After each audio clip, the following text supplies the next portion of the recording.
folks, this is Revanites speaking, and this is Karagga Palace, the Karagga fight itself.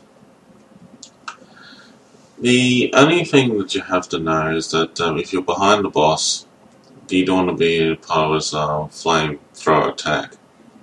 If you're dealing with mouse droids that do spawn out, there will be little circular droids, AoE the mouse droids down as soon as possible. Kiting the boss can be a pain for the tank. The tank who's kiting the boss will have to remember two things. One, he will drop oil with fire on the ground. Two, he has to kite the boss slowly around the ring.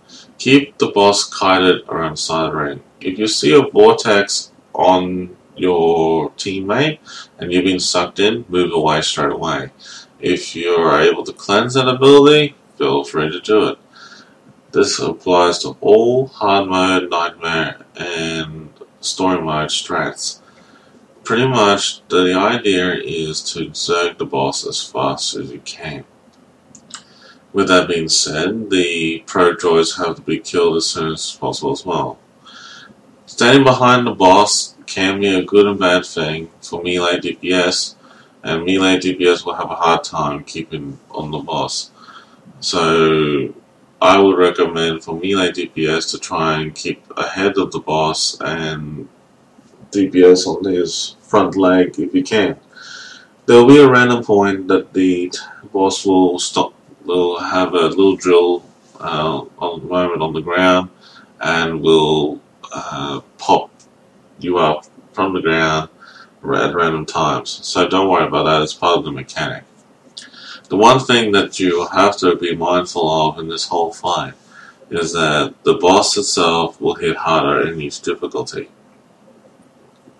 Take your time when kiting the boss around. Don't rush. That's the one crucial thing that tanking in this boss can be a pain in the butt. In terms of DPSing, DPS has to be up to scratch. DPS and the raid group in general have to be positioned around the middle of the ring. Just remember that you can be loosely spread, but when it comes to mouse droids, I would recommend nailing them down as soon as possible. If you're able to predict when the mouse droids come out, each DPS should be able to AoE them down as soon as possible for you. If not, they keep close together and be able to AoE them down together real quick. Melee DPS, keep them assigned on the boss at all times. The off tank as well.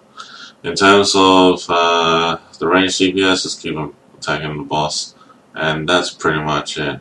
The only one thing that I can say is that force armor or defensive cooldowns, for example, is a blessing in disguise, and that's pretty much it in a nutshell.